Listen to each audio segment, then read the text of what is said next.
Hi, guys. Welcome to the Lit Mag Lab podcast. This is Vevna Forrow. Yeah, let's get started. So, guys, what I want to cover today in our very first episode of the Lit Mag Lab podcast, and P.S., I'll just share briefly, why did I choose that name? Well, I feel like a lot of us as writers, as poets, artists, we're scientists in a sense, right? There's a science behind art and everything, right, in the world, right? And to some, poetry may be completely bullshit and stupid, but it's not, okay? It's a form of expression, and it's just like music, and lyrics, right? Bite-sized lyrics, but when an artist puts their voice to a poem even, or their lyrics, it evolves and the art transforms and grows. Same thing with poetry, right? When we read it aloud, do spoken word events, open mics, right? It has a much different impact on us versus just reading it on the paper, right? We're hearing it from the actual author or voice, or maybe it's someone else reading it who felt connected to it on a whole nother level. So, yeah, I just wanted to share that. And also, I love science, right? I love that topic. So I tried to make it scientific, but we're not going to use a bunch of scientific terminology on this podcast. I'm just going to share my thoughts. So, yeah, anyways, back to our number one question, right? So why did they close, right? So funding, right? That being the most obvious reason. Now, for those of you unaware, I run Dippity Literary Magazine and Dippity Press. I started Dippity Lit Mag in 2022 of September. And then about 2 years after that, launched Dippity Press, which focuses more on chapbooks and a few spin-off series that we're going to do. So, yeah, we're not a nonprofit, but for those of you aware, nonprofits have every year various grants and opportunities they can apply for. There are a certain number of slots, or, depends on the type of grant, and how much is awarded, right? Usually it's just one place, per grant, typically. But there are quite a few out there. Now, it is very tough to go through that, and because it's not guaranteed necessarily, some lit mags, journals, presses, even they're backed by partnerships, or they have a university or college, supporting them. However, over the years, I've seen, now and then some universities drop support or do the budget cuts or slashing things, right? Every little way to save money, they cut a lit mag or journal, right? And then they have to face closure. And it is very tough. Oftentimes I see editors, founders even, use their own salaries to pay writers or to cover things out of pocket. I personally, myself, I've predominantly self-funded Dippity through some of my book sales when we started.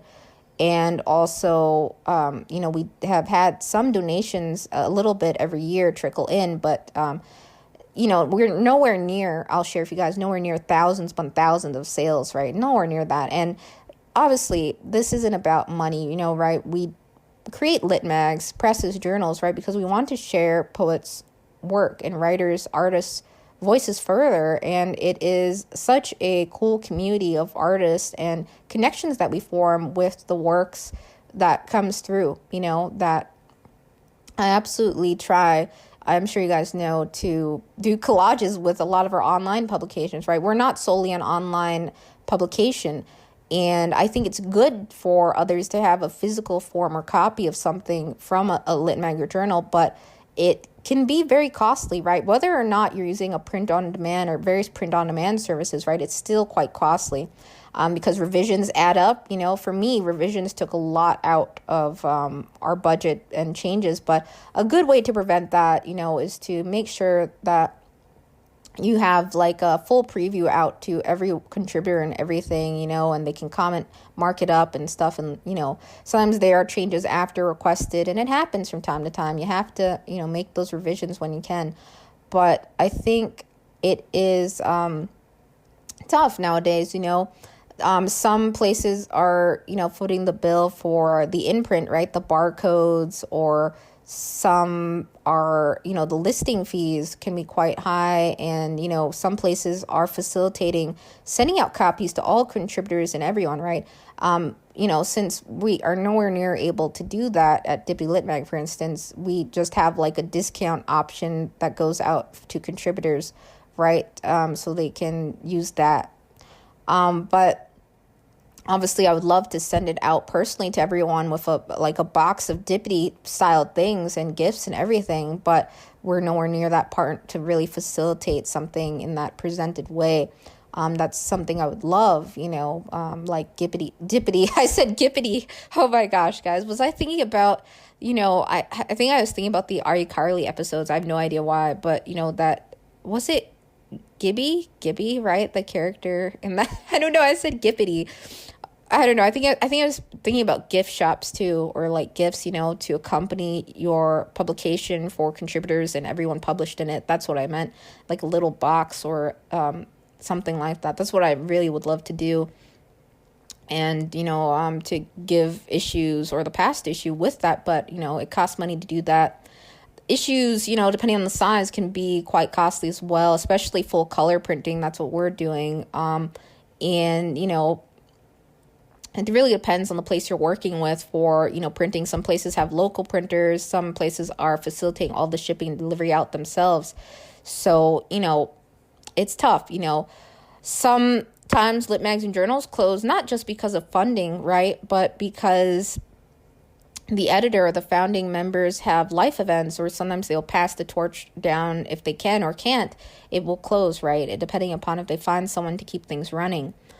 And yeah, so it's really hard, life events come up and it happens. Others, sometimes face burnout, right? They just get really exhausted, right? Or sometimes the editor or founding member, faces something with their health or passes away. And it's very heartbreaking because they invested so much, time, energy into it, blood, sweat, and tears, right, into making it. Now, lit magazine journals, there are a few, that, do donation. I mentioned this somewhere, maybe when I was sharing a newsletter out or something, but, rounds of donations, right, every year. I typically see for Dippity Lit Mag, for instance, we tend to get more donations around the holidays, which is, makes sense, right? And we basically have like a tip jar section and submittable or donation option, which most use over going out to our site sections. I used to have a button at the bottom, but no one ever really used that. So it made sense to have everything centralized as poets are submitting to us and to choose that additional support option, which we're so thankful for anyone who has ever donated to us. And yeah. So, yeah, sales of chapbooks, they go to the next one, funding the next one, right? Things like that. And, print sales, they all help fund the next one in the series, the next one, cover the fees. Because all the fees add up, whether you have an online publication or not, right? There's site fees, maintenance to that. But solely online publication, again, is not going to have as many expenses as a print publication or one that has both a lit mag and a press, right? Because it becomes very tight. A lot of lit magazine journals will tell you, presses even, they run on a shoestring budget. They have to budget things very carefully. And yeah, fees, right? Fees are another way that lit magazine journals offset cost a little bit. And at Dippity, when we started, when I started Dippity Lit Mag, it was almost fee-free, over majority of the categories. And then I incorporated a second time or more fee structure. And then later on, I say we now because I have a volunteer staff that I set up for our reading team. And I'll cover reading teams a little bit, or poetry reading maybe in another episode. But really awesome to the reading team that we have for the 2024-2025. The past year and a half has been really great and phenomenal, by the way. So thanks, guys. But yeah. Now, second time or more subs face a fee. And, some places do that too. $3 to $5 is the average I've seen. And, for second time or more, we have $8. There are some like fast response options where you hear back almost immediately from the editor, directly. We do 1 to 2 weeks. It used to be within 3 days or something like that, but it's a little bit tough to manage. We do 1 to 2 weeks now, and some places have different time frames for their fast track option if that's available. So yeah, something new we incorporated was a waiver or fee waivers for disabled writers, and totally even before that in the past, when poets had expressed, you know, issues with fees when we initially started out and stuff, I totally had waived the fees and things as much as possible, but we can't always, so we're strictly doing that for a chapbook series now, and for any writers who are disabled or the fee is absolutely an issue, right? You cannot pay the fee. So yeah, personally, I hate fees. We all hate fees, right? And it's tough. The whole thing, about funding, I just really wonder, in the next 30, 40, 50 years, the future of lit mags and journals. I feel like they're like, right, writing's never going away. Literary arts is never going away. But the ways that, lit mags and journals, like how they must adapt to technology advances and to the way of, the world, right?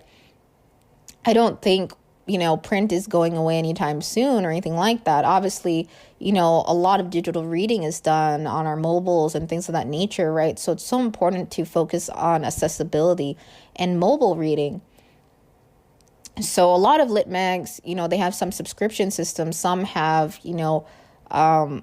placed in various mobile readers and things like that. And maybe I'll cover that in a separate episode. But yeah, recently I heard about NFTs and poetry NFTs. Now I have very limited knowledge on the NFT, even crypto space and stuff of that nature. So I wouldn't be able to tell you about that. But yeah, I think it's interesting. I don't think I would ever do that or dabble in the NFT space unless it was something viable that, majority of lit mags were really seeing results from, right? Because I think right now it's like very up in the air, like where is that going, right? I don't know.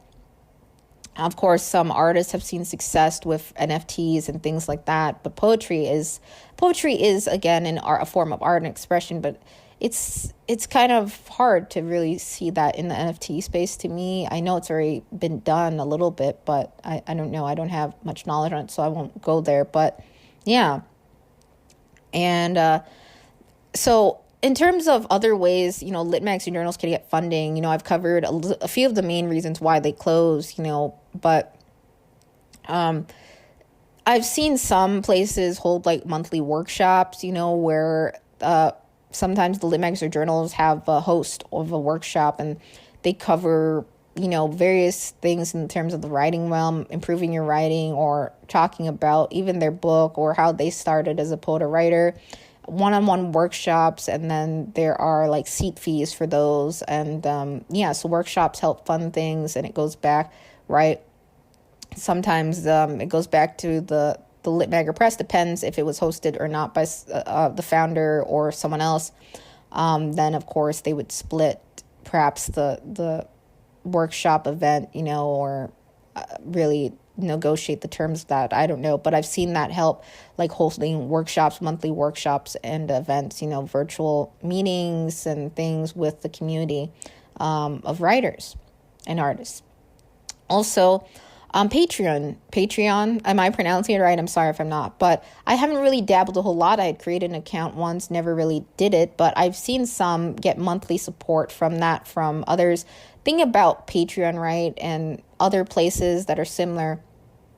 There are some similar platforms out there, but I think that's a primary one quite a few artists use in lit mags and journals and presses.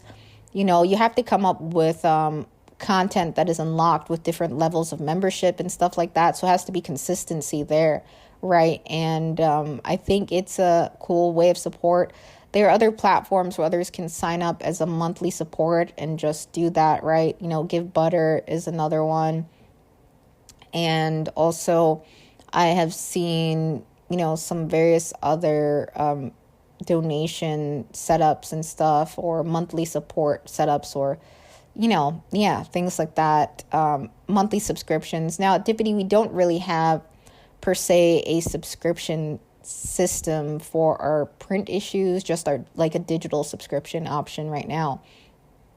And I think, it just is a really, really tough situation for a lot of lit magazine journals, the consistency of funding and getting that, around years upon years of donations and holding windows, that is another primary way that, others, stay afloat, right? Besides, becoming nonprofit and applying for grants and funding and things of that nature, or sometimes they'll have someone fund and help, but again, someone had called me an entrepreneur once, and I was sort of like laughing about that because I didn't start this to become an entrepreneur or anything like that.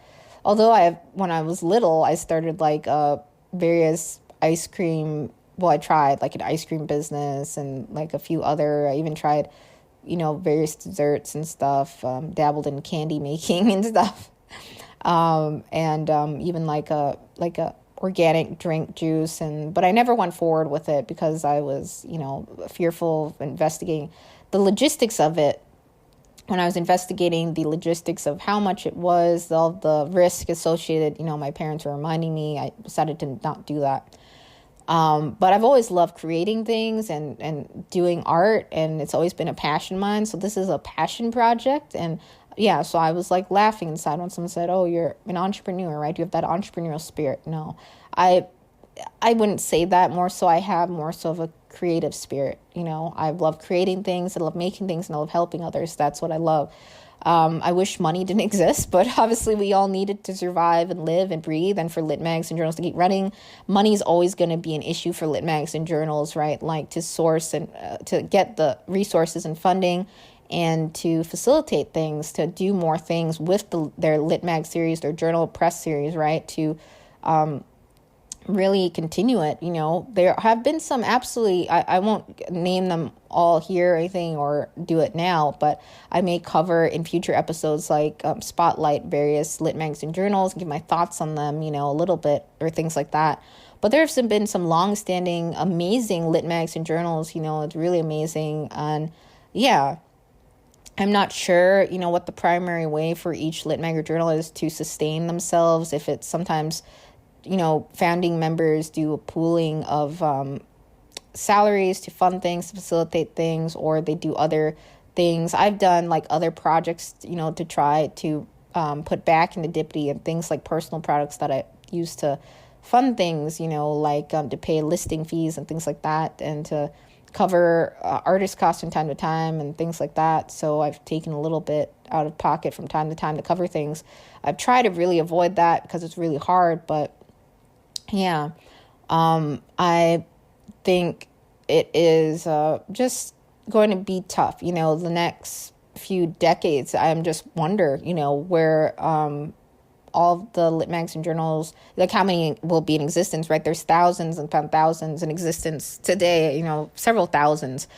And it's cool. It's cool. I love seeing like the different themed magazines and journals and some of the focuses, and I love the names of lit magazine journals. They always make me smile and to learn about how they started. And the community is awesome, by the way, guys. Very supportive. I have not come into contact with anyone who's been very, negative in terms of, fellow lit mag or anything like that. So very supportive community, very welcoming. Obviously, I will cover a few other things in this podcast in the lit mag world and just share my thoughts and things. But, I would say, something that is very helpful to some lit mags and journals are the various memberships out there. So staying in the loop on things, and, CLMP, the Community of Literary Magazines and Presses, right? Very helpful to stay in the loop on things, to join that membership. I'd say it's worth it to be aware of events and things like that.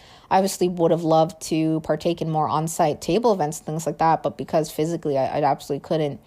So that's another way, like networking with others, to really find out and dive into the minds of fellow lit mags and editors and too. But there are some places that have some really great, constant news and updates, right?